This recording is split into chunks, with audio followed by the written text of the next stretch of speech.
Ladies and gentlemen, welcome back to Double Take, coming live from the NBA bubble in Orlando.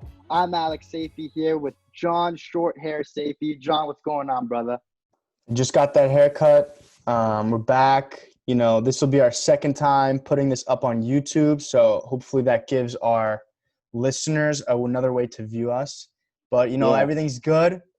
NBA's back officially, and I can't even believe that July 30th is tomorrow because obviously when the whole plan came out, beginning of June, it was like, when is this really going to happen? Like, this is in 2 months from now. Oh, my gosh, it's so far away. But here we are at long last. We're back to NBA. There will be real games that actually mean something tomorrow. Yeah, and more than anything, it's just crazy that in 2 days is going to be August, or 3 days, I guess. That's pretty crazy. Just from the time we got sent home, no sports, the whole shutdown. And, I thought coronavirus would be long gone by now, but here we are. Yeah, and I was talking with, our cousin Keon. He was asking about, like, Luka. He's like, oh, is Luka a rookie? And I was like, wait, Luka's in his second? And I couldn't remember because this season has been so long. I'm like, Luka's basically a third-year NBA player already, except it's crazy. Second year. I mean, that's the thing. At this point, we'd be closer to the next season than this past season. But anyway, so we're going to get to all the fun topics. This is going to be our NBA restart preview. So, of course, we're going to run through who we think is going to win the title. We're going to talk about the dark horse contenders. Then we're going to talk about the play-in race in the Western Conference because in the East, it's not much of a question. And then we're going to answer – this is, I think, my favorite question of this episode is, whose legacy will ascend the most from a ring? But before all that, we are going to bring back an old segment we used to have mostly when we were on the radio with WZBC, which we haven't done in a while. But it was a segment called Good Cop, Bad Cop, where we pick a player or a situation or a person in the sports world, and we pick a different sides on them, and we discuss. So, very controversial thing that's happened over the last week. There's been a lot of talk on NBA Twitter and in the different NBA bubbles, but I guess that wasn't really a pun intended. Lou Williams, he was granted permission to leave the NBA bubble. He's on the Clippers. He plays for the Clippers. To attend a funeral in his hometown, I think, which is Atlanta. And a day after, one of the few days that he was gone, Jack Harlow, who's a new rapper, or I think he's new, posted an Instagram story with Will in a strip club. And so, of course, everyone was going crazy. Ramona Shelburne was reporting, apparently Lou Will's in a strip club. What's going on? People were like, wait, I thought he was at a funeral. And then what happened was he came out and he said, no, I was not there to see any women or to see the strippers. I was there because this place called Magic City has the best hot wings. So, John, pick a side, and then I'm going to pick the alternate, and we're going to go back and forth and see what's good. Yeah, this is an easy bad cop, and, like, I don't know how you can even defend this. Like, it's just ridiculous. Like, we obviously talked about it on, I think, our last NBA episode. Or no, maybe not. It was 2 episodes ago. We talked about Raquan. I don't know how to say his name. Rashawn. No, Rashawn. Right, Rashawn. That's his name. Rashawn Holmes, who of the Sacramento Kings broke the bubble to get some food, right?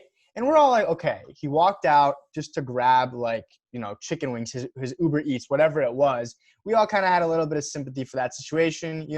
They just started. They just got there. He broke the bubble to grab food. We all know the food situation wasn't great. I still thought it was stupid.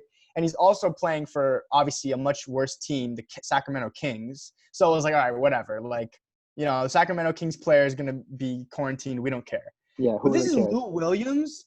This is one of the most important players in the league. This is a guy who could potentially put his team over the hump against the Lakers in the Western Conference, put them over the hump against the Bucks in the NBA Finals. Very important bench, 6th man of the year player for the Clippers.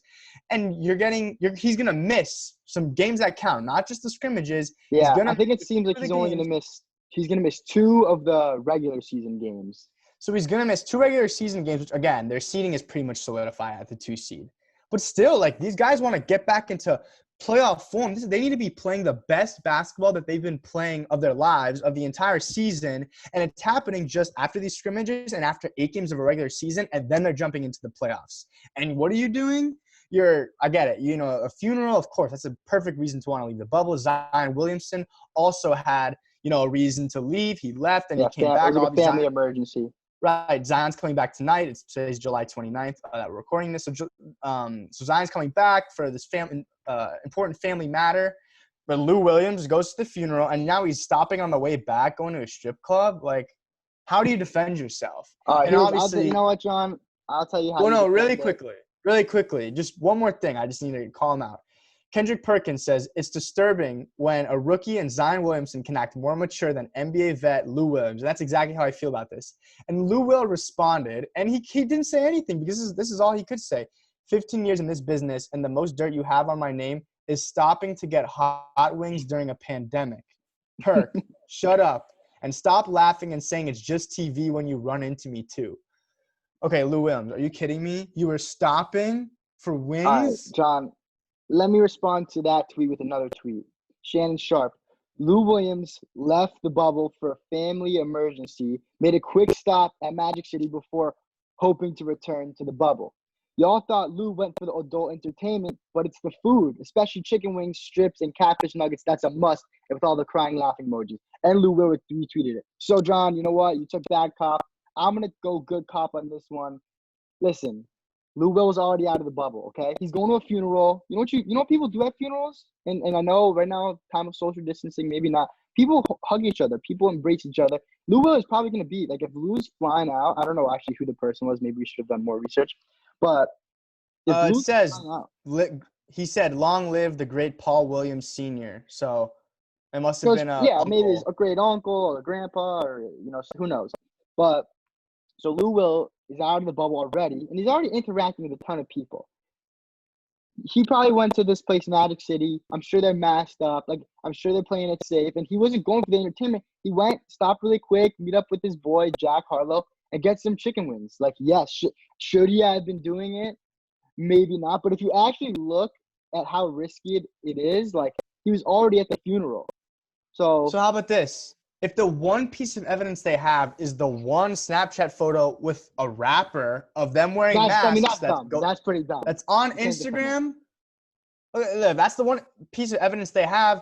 The NBA can't say, oh, you know what, Lou, you probably, were masked up while you were at the strip club. I know you were just eating wings. You weren't doing anything else. That's fine. You can come back into the bubble. You're all good. Like, that's definitely not how it goes. They have to quarantine him. And the NBA did what they had to do. So yeah, of course. He deserved to get punished or whatever. But it's for the safety. I mean, it's rather arbitrary. He could have gotten infected at the funeral. He could have gotten infected eating wings, but who knows? I agree. But you know what?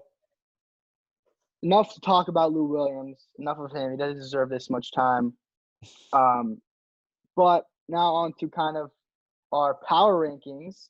And we're going to start with who we're picking for the title. So obviously, the three teams at the top of everyone's list in any order is Lakers, Clippers, and the Milwaukee Bucks. John, I want to ask you, who do you have winning it all? Yeah, so this is tough. I've definitely fallen off a little bit of the Lakers wagon. I was still going strong, but I'm just starting to get a little more worried. I've just been watching a little bit more TV, hearing different people's perspectives, and I still believe in LeBron James. So my first answer is always going to be the Lakers because they will get it done. If LeBron teeters a little and he's not, if 2020 LeBron, I think if 2020 LeBron is 90% as good as 2018 LeBron. So this is 2 years ago, which I think he is. We've seen him be capable of that. And Anthony Davis is still on his team. The Lakers got a pretty solid chance, and my pick is still, I think, intact for the most part. But definitely losing Rondo and losing Avery Bradley definitely hurts. And now all this hype surrounding, the Blazers after how they've looked in their scrimmages. The Blazers have looked good because who's back for them? Zach Collins, who is injured, and Nurkic also. So two big men for them. So now they got two guys that'll just make it a first-round matchup a little bit more difficult, but we'll definitely get into that 8 seed conversation later if the Blazers can get in. So two guys that'll make it more difficult down low for AD, and Dwight Howard and JaVale, those big guys for the Lakers. But also, I don't have a problem. Not having Avery Bradley to guard guys like Dame and CJ. So, listen, I still of course, I'm not telling you the Blazers are going to win in the first round. But that's a very tough first-round matchup. Second round, they're going to have to go through those teams like the Rockets, Jazz, OKC. Yeah, the seeding hasn't worked itself out yet. So, actually, exactly. So, they're going to go through a very tough second-round matchup. And then who's meeting them? Probably the next best team in the whole NBA, the Clippers. And guess what? They don't have 7 home games anymore. So that definitely Yeah, takes it. that's And true. then they're gonna have, after all that, they're gonna play the Bucks, who the Bucks could very well. I would not be shocked if the Bucks rolled through the East in a 4-0, 4-1, 4-1, 4-2 manner. You know what I'm saying? So Yeah. the Bucks are going to be a lot more well-rested. So, I feel like I just built the case for why the Lakers shouldn't do it. No, again, LeBron is great, and LeBron will be able Yeah, to do I'm it. trying to hear why they should, because I've kind of already hopped off the bandwagon. Because of LeBron James. LeBron James will get it done. That's my opinion. I'll ride the wagon until, it explodes, but I still think the Lakers are going to get it done. Just too much motivation, and I do think that having the best player helps you immensely. And yes, they're going to have a lot of tough battles, though, this playoffs. Okay, so I think, John, to push back on that, I'm going to give you my pick. But first, I think for the Lakers to win, it's not really going to depend too much on LeBron because, we kind of know what we're going to get from LeBron. It would be more surprising if LeBron had a, crappy playoffs this year than if he had a really, really good playoffs. Like, you expect him to play well, but you don't necessarily know what you're going to get from Anthony Davis. So I think he's more of the X factor because LeBron, you can count on LeBron, but we don't know what we're going to see from Davis. Davis has only played; he's never even been to the conference finals. So that's 2 more playoffs than he's accustomed to. If healthy, though, and he's also the number 2 guy. There's pressure off of him. With the Pelicans, we've seen him have a few good playoff series. I would argue that there's still more pressure than there was with the Pelicans, though, because even though he's the number 2, there's still higher expectations with the Lakers. There are higher expectations. That's definitely true. But I think just knowing that LeBron's gonna when you see LeBron going all the way and being fearless and with all the weight of the championship potential for this team, he's gonna fall right behind that, and he's not gonna. When it's you as the number 1 guy leading the way for the team, and you get scared, the whole team gets scared. LeBron's the leader of that team, and he's gonna be leading them. And I think so. I think AD will be there if healthy. But you get back to the point, it's not as much as about – we know LeBron's going to be incredible. It's about if his teammates are going to be good enough for them to get over these excellent teams. We saw LeBron nearly beat the 2018 Golden State Warriors with Kevin Durant, Steph Curry, Klay Thompson, Draymond Green on that team in 1 game of the finals with no help at all. This is a LeBron that's 2 years older, and the teams are a little bit, I would say, not as good, but his team is better. So weighing all of that, it's obviously basketball's not a perfect math equation, but weighing all of that, I think they still are the favorite. They got a shot. His team is still better than that 2018, those Cavs team. This would have been the second best team he was ever on. 2013 Miami Heat that won 66 games, 27 straight games. That would be the best team LeBron was on. This is the second best team. This team was on a 63, 64 game win pace. So this team, yeah. I think so. What Cavaliers team was better? So, I don't know. Whatever. That's a whole other argument. But I'm going to give you my pick. My pick, I did hop off the Lakers bandwagon. And maybe this is going to sound stupid because I'm a LeBron guy and I would love to see LeBron win. But in the past, few weeks, I've just been thinking, and I kind of think the Bucks are just getting overlooked right now. And the Bucks, although right before the season got shut down, the Lakers did top them in LA, by the way. And that's kind of when people were saying, I'm feeling much better about the Lakers.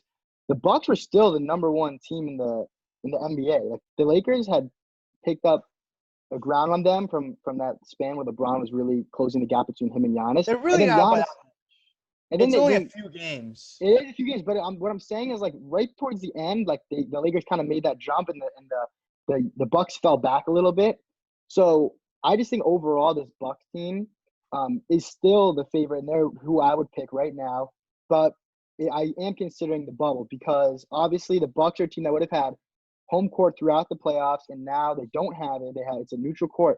But when you're going now, like all these teams have been off for 3 months, and now they're going full speed immediately, and they're going 3 months to the finish line. Like I think that kind of favors younger teams. And while the Bucks top to bottom aren't super young, the Lakers are an older team overall. They're more of a veteran team. LeBron is their best player. He's 35 years old. He's played, God knows how many minutes of NBA basketball. Okay, he's the last person you should be worried about. This man at some point too much money. At some point it's going to matter. Money and time on his body. He's going to be fine. But anyway, the Bucks, Giannis has young legs. Chris Middleton is pretty young. Eric Bledsoe is not too old either. So I trust that they're young and they'll be good to go.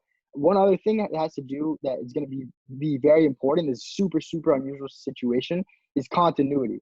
The Bucks have continuity. If you look back over the past few years, this has been their general team. And the reason I say that mostly is because they have more of the same team over the past few years than the Lakers, who just got Anthony Davis. They just made that huge trade last year with, that wasn't that long ago. That was a year ago. They made all those trades. They're a very different team. Danny Green, they didn't have him. It doesn't matter. Everyone kind of has a different role. I think that's one thing. And the Clippers are all over the place. They still, I don't think, have figured out their chemistry. So I trust the Bucks' continuity. I trust their young legs. And now this is what kind of I saw the stat and it made me think, you know what? I'm just gonna pick them. Is if you look at point differentials, all-time point differentials in the regular season, only 12 teams have ever had a point differential over 10 points. Out of those 12 teams, only 3 of them have lost the title.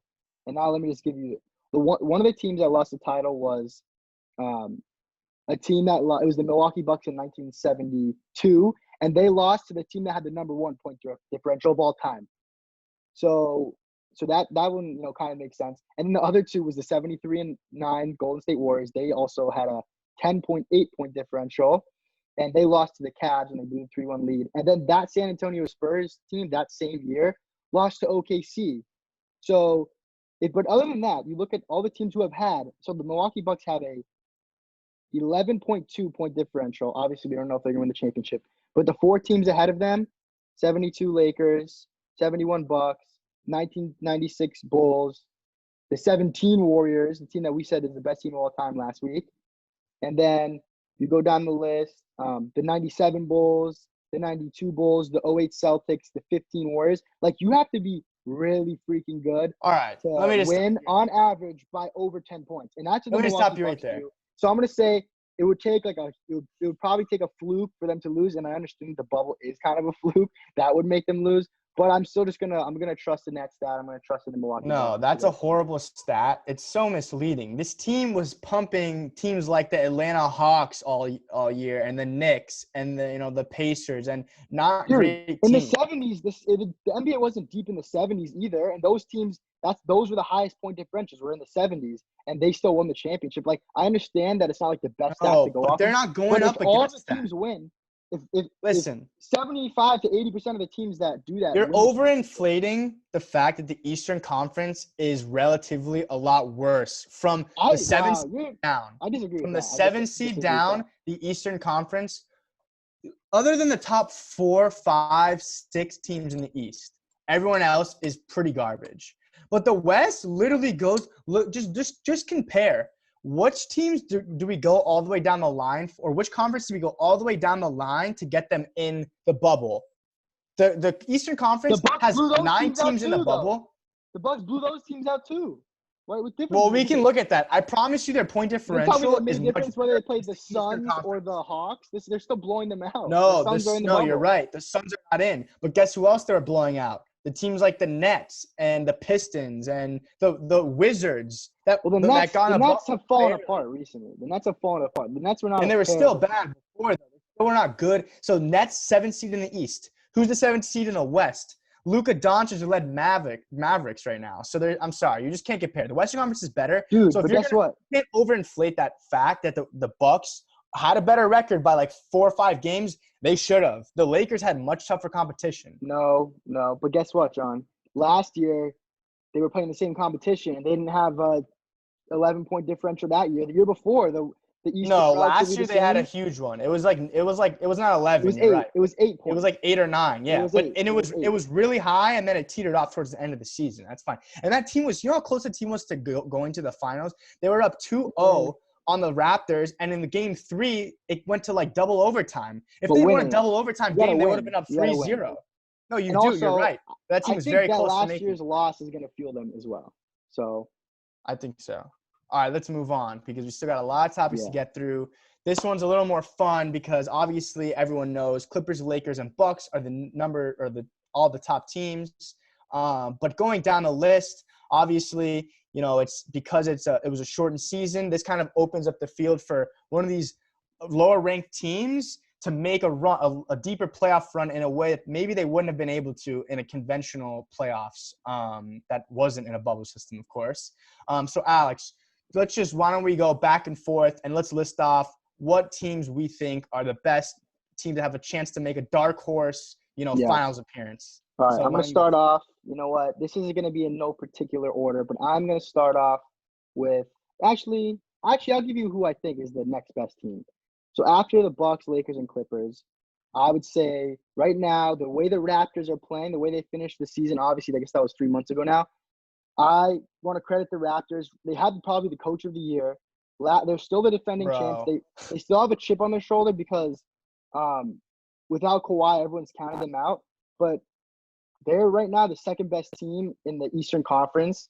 And there's a team, if there's any team that's gonna be able to beat the Bucks, it's one, you're gonna need to know how. You're gonna have a scheme to do it. And the Raptors do have the scheme and they do have the body. You still have the bodies. You still have Pascal Siakam to throw on Giannis. You still have guys in the paint like Marc Gasol, Serge Ibaka, and their younger players have really emerged this year. Obviously, they lost Kawhi, but you made up for they lost, let's call it 25 points, 8 rebounds, and 2 assists. They've pretty much made up. If you look at all the other players on the team who have made jumps statistically, they've kind of made up for those lost points and rebounds. So obviously, you don't have the guy at the end of the shot clock who's gonna shoot the ball fading away against Joel Embiid and have it bounce off the rim 4 times and then get you to go to the conference finals. But if there was a team, I would not be surprised if the Raptors beat the Celtics. But right now, if you look around, it seems like more people are picking the Celtics than the Raptors. And I think you got to kind of give respect to the Raptors because especially with Kemba and Kemba's injury. Okay, so let's just look at the Raptors as their playoff history. And I know Siakam is not a part of this, but every season it was always the Raptors. They're the one. How many seasons were they look really good, and then they got to the playoffs and LeBron swept them, and LeBron just wrecked them. That's DeMar DeRozan. That's DeMar DeRozan and Dwayne Casey's Raptors. No. But you know who else was on those Raptors? Kyle Lowry. And guess what happened? Last playoffs, first game of this. He hooped?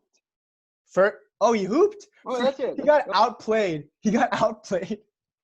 By DJ Augustine again in the Orlando Magic in game 1. Which game of the playoffs was that? Game 1 of the playoffs. Game 1 of the playoffs. So who cares about game 1? You're right. You know what game I care about? I care about game 7 when Kawhi was leading the team. But guess what? You don't have Kawhi anymore. That was the one season that the Raptors were different. They're going to go back to their old ways of being the team that they won't. They come into the playoffs. They're starting Siakam.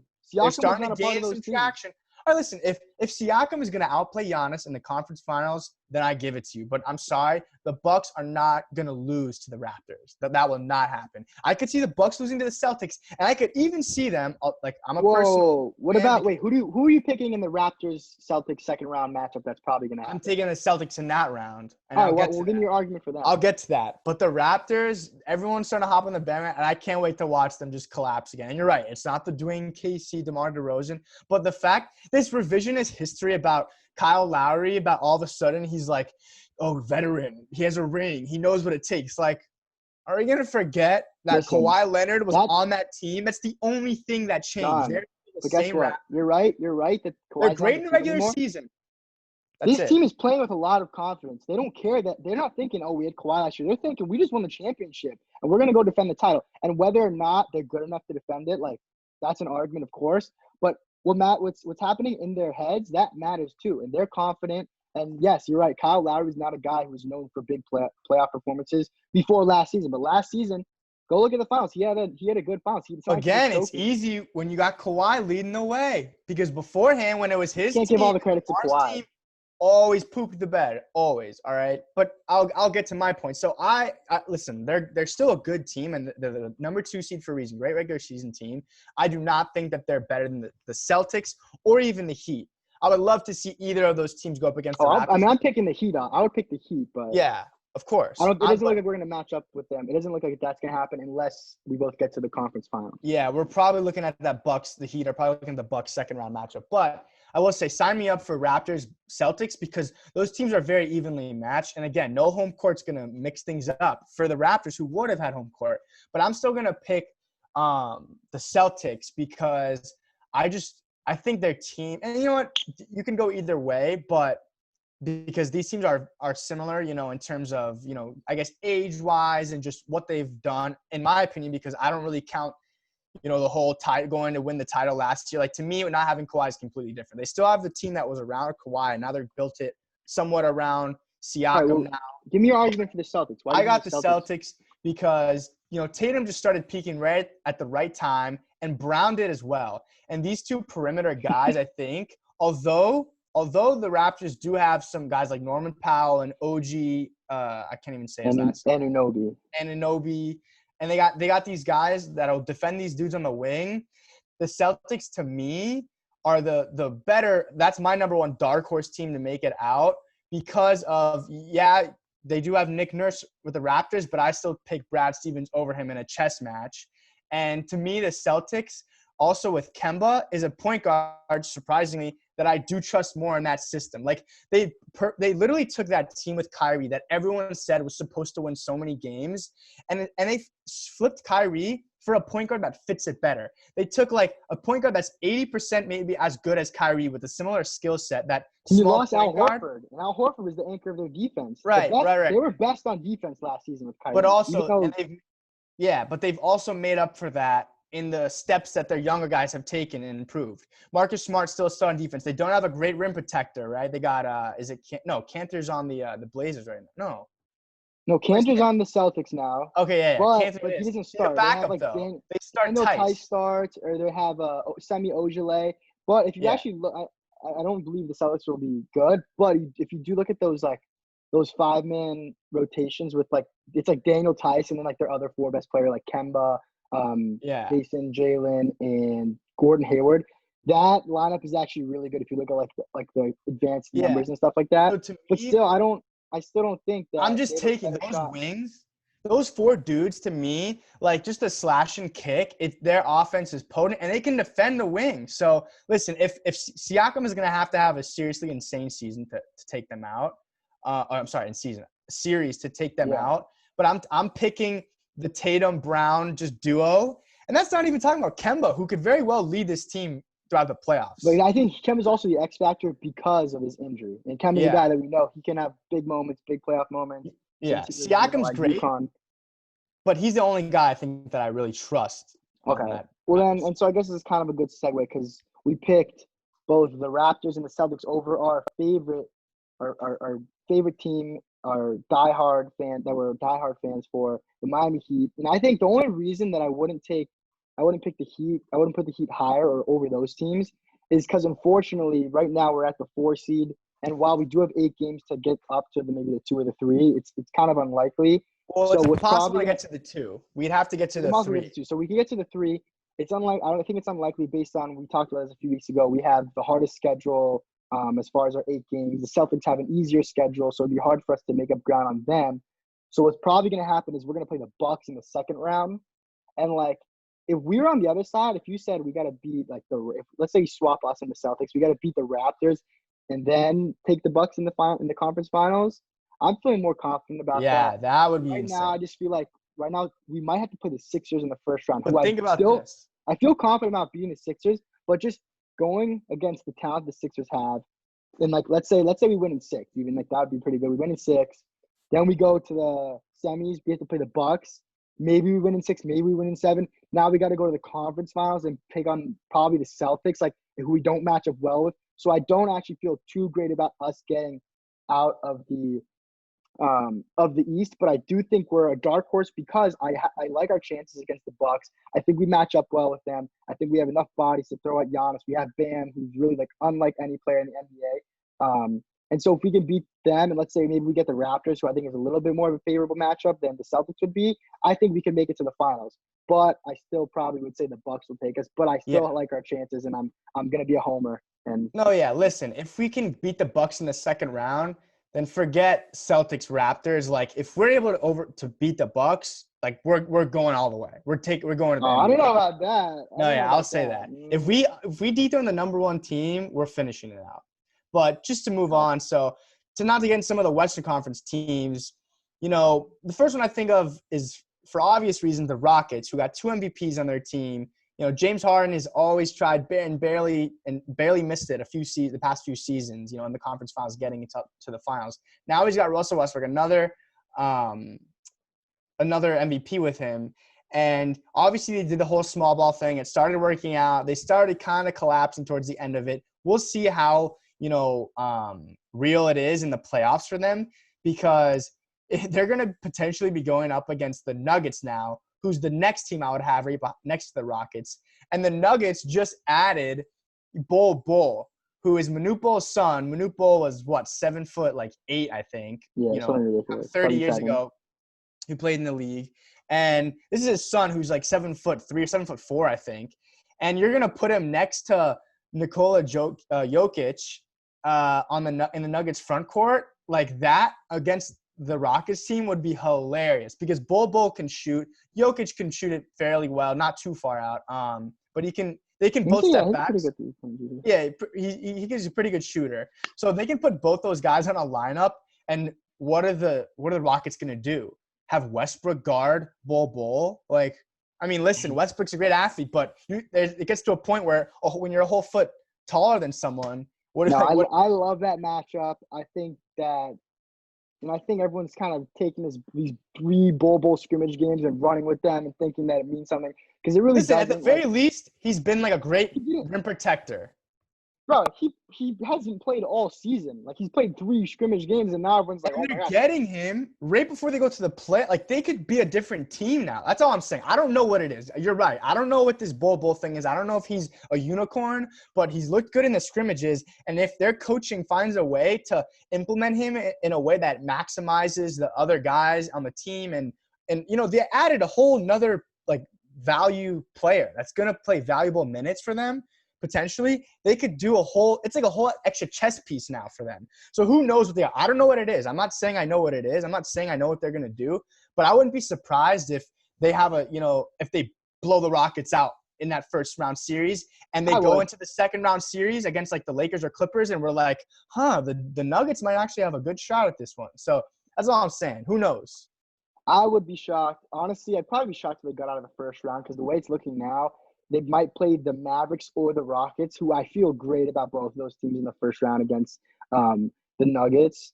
And especially those are going to be good matchups, though. They will be fun matchups. The NBA is a perimeter player league, and I would take Harden and Westbrook over, Jokic and Jamal Murray, or I would take even Luka Doncic in his first playoff series, and I would really like to see him and Porzingis against the Nuggets. And the third guy in that team that I'm getting excited about, so I love Luka. Seth Curry. Luka might be like one of my favorite non-Miami Heat players right now. And when I saw – I think that was one of the first scrimmage games I turned on. I think the Mavericks playing the Lakers. And Seth Curry – He played like his brother. He was playing like I literally said that. I was with my friend. I was with Will, and I was like, yo, Will, this dude's literally playing like Steph right now. Yeah, he looked like Steph. That was awesome. He looked like Steph with the pump. The dude flew out of the way, and he hit the open 3. It was crazy. Like, watching him play, I'm like, if he can be like, role player version of Steph, just like with handles. Or give you, maybe he doesn't give you like 40 minutes of Steph. He'll give you like, 20 or 10. Yeah, not even. But, I mean, he's not going to be Steph. Of course not. Yeah. But to be like a little role player version of that next to Luka in the backcourt with Porzingis, if Porzingis can be, get back to 100% of what he was with the Knicks when he was like, at his peak, unicorn. Yeah. If he was when he was unicorn Kristaps, then that'd be an awesome team to watch in the playoffs for offensive. What I'll say though, lastly about the Rockets, is in this bubble format, some people are saying this is an opportunity for an unconventional champion because we have no home court, because everything was thrown off. We had three months of rest. If there's any team that I could see going and stealing this ship, or really people who are going to try to take advantage and steal this championship from the team that would have or should have gotten it, it's the Rockets, because you have 2 guys who are really gunning for that championship. They're both, I think Harden and Westbrook are both, I think they just turned 30, both of them. So they're starting to get to the point where it's really, the clock is really ticking for them. And there's no better opportunity than now for them to go in and make some noise, and like really surprise people because of this, just the nature of the NBA bubble and how the restart has happened. All right, yeah, good. So I guess, is there any last teams you wanted to mention there, Alex? I think No, we those pretty are, much. no, I think we got who is it? The Heat, the Celtics, the Raptors, the Rockets, the Nuggets, the Mavericks. Yeah, that's it. I Okay, don't yeah, think there's those are any the other only teams. teams I think as well. So then this is a good point because we talked about these dark horse teams now. So this is a good segue for this next question, and that's something a lot of people are talking about, which is, will there be an asterisk on the champion this season? And obviously people have been mentioning the 99 Spurs. There was a lockout shortened season, 50-game season, and some consider that ship to be, an asterisk, to have an asterisk on it because the Spurs were super young and it was an unexpected team. But I like to think about another lockout year, 2012, when it was a 66-game season and the Miami Heat won the championship. And obviously no one questioned it because the Heat were supposed to win and end up doing it. So, Alex, what do you think? Do you think this bubble is going to make, whoever wins this year, they weren't really the real champion because they didn't win it the conventional way? What do you think? So two things. I think one, I don't really think that over time people will remember it this way because I mean when we look back at we say how many rings does Tim Duncan have? We say he has 5. We don't say he has 4, but that one of the lockout season was kind of like, or same with LeBron. We don't say LeBron has 3, but that one of them doesn't really count. If anything, people try to discount the 2013 one where Rayon hit the 3 over the the 2012 one. So I think Right. over time people really do forget. But as far as just in general, right now, and then maybe the next coming months after this championship, will people say that there should be an asterisk by it? I don't think so. I think this is actually a harder championship to win. I think we mentioned this one of our first episodes once the NBA was announced that it would come back. But even since then, with obviously we're in a global pandemic, obviously with the long stoppage, we basically had a whole off season since the time that the NBA was shut down, and then right now everything is all of them they're away from their families, they're in unusual living conditions, they're a lot of them it's not as nice as they're accustomed to, and of course we have the Black Lives Matter protests going on. That's a huge distraction as well. And we know LeBron James, who he famously every playoffs he'll say I'm going into zero dark 30 23 mode, where he doesn't turns off all his phones, he doesn't look on social media, he kind of just really zones in and focuses on trying to win a championship. Right now there's so many other things to be looking at. It's going to be impossible to only focus on basketball. One thing LeBron said yesterday, actually, so on Tuesday, was he said, I won't be turning my phones off during this run. I can't afford to. I'm going to continue, or he said, I have to continue to check in with my family every single day, especially in the Yeah. uncertainty that 2020 has brought to all of us. So, like, that's, I think, I mean, I was actually thinking this before I saw that quote, and I saw that quote, and I was like, yeah, like it's just a very different circumstance. And I think overall it's going to make it harder to win this championship, not easier. Yeah, so I could definitely agree with you there, that it's probably more difficult. But I understand also the arguments when people say, this is just different. Like, and the reason is, let's say the Miami Heat did get past the Bucks and we make it to the finals, and then like the Clippers beat us or the Lakers beat us, whatever. Like, people won't put an asterisk on the Bucks, Clippers, or Lakers winning, but they'll look at that and say, oh, well, look, the Clippers beat the Miami Heat. That was like a 4 seed that probably wouldn't have got there in a conventional playoff, run. So they'll look at a team like that. Let's say like a team like the Celtics wins it all, or even who knows, maybe Luka goes off and Seth Curry gives us just 2 months of looking like his brother. Like, who knows? And the Mavericks win it all. Of course, people are going to put an asterisk on it because it's unexpected. If the expected winner wins, if the Lakers win, if the Bucks win, no one's going to – I don't think people will say, oh, well, they wouldn't have won otherwise. But if it's an unexpected team, I do think that'll happen. Even think about it like the Blazers. People are saying, oh, the Blazers might have a shot. It's a tough first-round match for the Lakers. We saw an 8 seed in 1999, and the New York Knicks make it all the way to the finals. So if one of those teams wins, there will undoubtedly be a memory of a team winning that would not have won in conventional Yeah. circumstances. But if a regular team, if the Lakers, Clippers, or Bucks win it, I don't think anyone will count that. And just to go to your point about it being a more difficult season, I think an even more difficult championship will be 2021. no break from this Yeah, playoffs all the it's way. true. If we see the Bucks repeat or the Lakers or the Clippers repeat, that would be insane. To win it It now counts. You and got to then. count that as like 3 instead of an Yeah, asterisk. That can be like a a gold star next three-peat. to it. That's a three-peat, Little literally. gold star. Yeah. Yeah.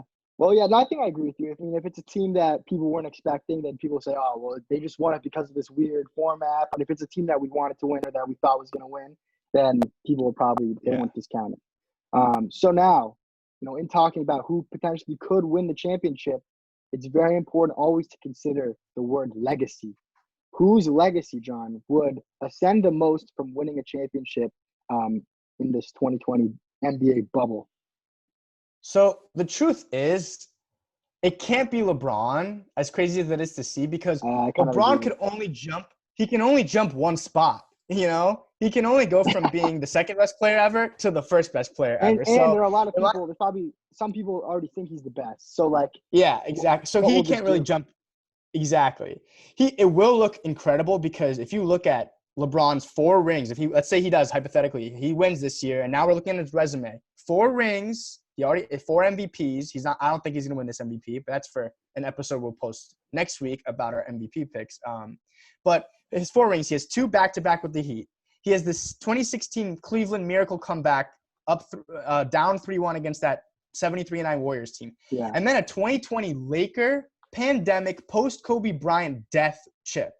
And that's winning the title also with 3 different teams. Four Which no finals one MVP. has ever, right? No one has ever won the title with 3 different teams and won the Finals MVP. I think, right? There's some Right. stat like that. So Like no player has yeah, led 3 different teams to the finals. exactly. So I don't know. So after that, you can't really. I don't know. 4 Finals Ooh. MVPs with 3 different teams. That's tough. That's insane. But surprisingly, I don't think it's LeBron because I actually think Kawhi does. Because right Okay. now, I don't know if people would say Kawhi over Charles Barkley, Kawhi over Karl Malone. Like I think he's probably maybe. top 25. You got to say he's top 25. I'd say. So I actually think if Kawhi wins a chip, if this is his 3rd ring and his 3rd Finals MVP, so now we're looking. He has a 2014 San Antonio chip in the Finals MVP over LeBron and the Heat. He has a 2019 Toronto chip and Finals MVP against Steph and the Warriors, and then a 2020 chip, pandemic Clippers chip, and that's winning for another team that's never won before, like he did with the Raptors. Yeah, Now he does it for the that's Clippers. huge. That is And huge. then another Finals MVP over LeBron and the Lakers and over Giannis and the Bucks. That's a nasty resume. Like he's this Yeah. mercenary, just going team to team to team. That's how he'll be remembered. Like it didn't matter. Kawhi went team to team to team, and he won. And some people say, one person made the argument, and this is classic. All these Jordan, oldies. Oh, it's harder to stay with one team and win 6 titles than to just switch from team to team to team and just have Yeah. perfect situations. So you can make that argument, but I still think you don't see it ever. And since it's never been done before, that's just crazy. So that I puts him in mean, like almost top 10, top 20 conversation. It's yeah. definitely top 20. It's I over think KD so. and over Steph, I think. Oh, I mean, I would Resume already put him over. I would already put him over resume wise. as of now, just because Katie sucks. But um, just the pushback though on that Jordan argument is when you're jumping team to team, there's more uncertainty, there's more risk. So like while maybe you can try to hop onto each different ship while it's get peaking at the right time, it's still way more risky than staying with one good franchise over time, like we've seen with Tim Duncan, Michael Jordan, even Tom Brady in the NFL. And we'll see what he does now without that. But I think you made good cases for both of those players. I might say though, because those guys are already guys that have won championships. I think the player who might have the most to gain, I would say, yeah, this if you had to ask me one player who, if he wins the championship, he will jump the most as far as the way people perceive him. I think it's definitely Giannis, especially because right now it looks like he's on pace to win both the MVP and the Defensive Player of the Year. So when you look at that, what's on the line? And which, John, would you agree that he's probably going to win the MVP and probably the Defensive Player of the Year? Yes, he's Okay. winning MVP and Defensive Player of the Year. I wouldn't be surprised if he did or didn't win it because it could go. I think, well, right now he's the favorite. I think like even ESPN has said they think he's going to win it. But so the only players to win back-to-back MVPs. Back-to-back MVPs. This is not a long list. We have Kareem, LeBron, Curry. Steve Nash is the one guy who like isn't like an all-time, like top, 10, 15 guy that's on this list. But you have Nash, then you have Duncan, Jordan, Magic, Bird, Moses Malone, Wilt Chamberlain, and Bill Russell. Yeah, it's like all So the those goats guys, that's except for like Shaq and Kobe have only won one each. yeah. But those are that's players who have won back to back. So Giannis is already an exclusive club if he does that. The only players to win an MVP and a Defensive Player of the Year during their careers: Jordan, Olajuwon, David Robinson, and Kevin Garnett. And then the only players to win an MVP and a Defensive Player in the same season, you have Jordan and Olajuwon. But the only player to win an MVP, a Defensive Player of the Year, the NBA title, and a Finals MVP, John, do you know who it is? There's no way anyone has There's done no that. one. No one has ever done that. Like No one has maybe ever MJ, won. but yeah. No, no one has done that. I Because knew MJ MJ did it. did. He did Defensive Player of the Year when he was younger. I remember Yeah, that. he was like, I think it was the '89 season. So that was Yeah. before he even had Phil Jackson. So if Giannis goes MVP, Defensive Player of the Year, Finals MVP, and obviously the ring as well, that's huge. That's literally he's in the club by himself. He's all by himself. So that's the awesome thing about it is that no matter what happens, like someone's making a like if LeBron wins, that'll be awesome to watch. If Kawhi wins, it's going to be everyone talking about how Kawhi won 3 different rings and he has the same number as LeBron now, and everyone's going to start doing that whole thing. And then if Giannis wins, what you just said, he did something that no one's done: an MVP title, Finals MVP, and Defensive Player of the Year, all without who's your second best player? Yeah, Chris Middleton.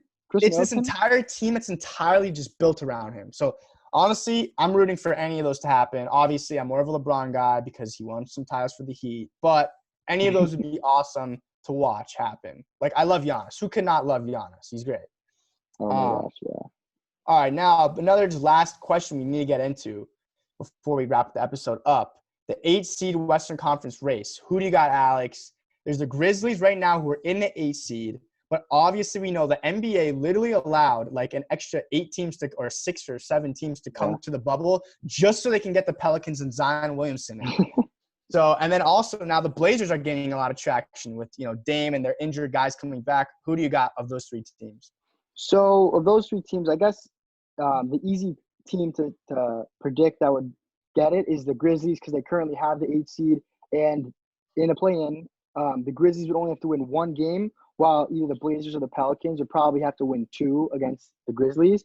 I'm still going to, even though it seems easier for that team, I'm going to pick the Blazers because Damian Lillard, I think, he's a top 5 player in the league this year. This season, he's having a top 5 season, undoubtedly. And it was unfortunate that the league stopped when it did because he was really, really hot. But I think now that they're coming back full strength, their team is healthy. Like, this is a team, if you actually look at them on paper, they could have been, honestly, top 6 maybe, like definitely top 7 in the West, I think.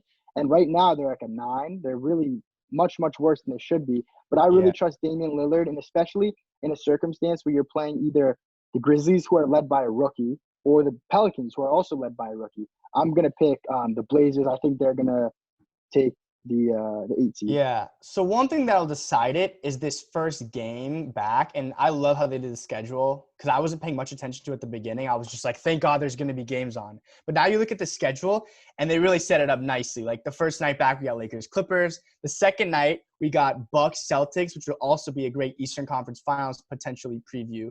But also the second night, which is Friday, or at 4 p.m., Grizzlies Blazers. So if we see the Blazers come out and like just stomp on the Grizzlies, because we know both teams are going to be as hungry as they like need to be because both teams are playing to get into the playoffs. So they're going to all be coming full throttle. If we see the Blazers absolutely annihilate them, then to me, I think, okay, Blazers have it in the bag. And then we got to see what the Pelicans do, who also have the easiest schedule going forward. So it's honestly shocking. I don't know what my answer is. I might just lean towards the Grizzlies because all they have to do is finish out. They do have an easier schedule, I think. The Blazers got the Grizzlies at first game. Then they're going Celtics, Rockets, Nuggets, Clippers. Like those are all. Yeah. And I didn't finish. Then they go Sixers, Mavericks, and Nets. So the only really bad team, the only guaranteed win is the Nets. Whereas the Grizzlies schedule, they got the Blazers, but then they got the Spurs.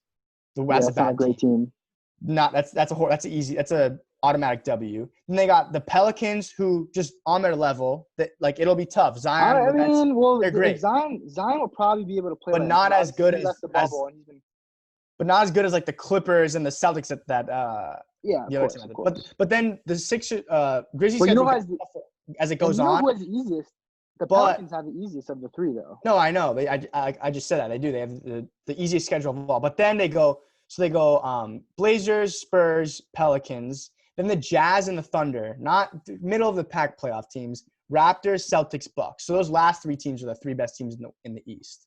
But I don't know. We'll see what happens. I just think it'll really be tough to see. I guess relative, you could say like potentially they each only have one game that they're definitely going to win on their schedule in the Spurs and in the Nets. But it'll really depend on that first game, whoever wins that first game. And then again, like you said, Alex, the Blazers have to win twice against the Grizzlies. So if the Grizzlies can just get out one like nail biter of a game, and then who knows if the Blazers win that first game against the Grizzlies, they're going to be favored in that second one. They haven't figured out. They're just Damian at age what? 20. He's like 27 now. I think he might be 30. He might have just turned 30, honestly. Yeah, so this dude's in his prime, has experience in the playoffs, has hit some nasty playoff shots that are like the greatest like series-ending shots. So to him, a play-in game is going to be much less than for Jaren Jackson Jr. and John Morant, who are literally our age. They're 20 years old, and this is going to be the biggest basketball game they've played in their entire life. So. And Damian also, he's fired up and he has a chip on his shoulder. I'm excited for him to. They're hungry. To get after it. All right. Good looks. Well, that's all we have time for today. Thank you guys for listening. Please stay tuned for our next episode. We will be doing all of our regular season awards, which, like they said, it's over. These 8 games are not going to determine. The voters are all going to voting on just the regular season. So even if LeBron averages 100 points a game in these next 8 games, he will not come back from and win the MVP from Giannis. Well, who knows, John? Maybe episode. Maybe he gets the vote. Maybe LeBron wins the vote. But yeah, we're going to be doing our awards and our all NBA teams. So stay tuned for that. But thank you for listening. Peace out.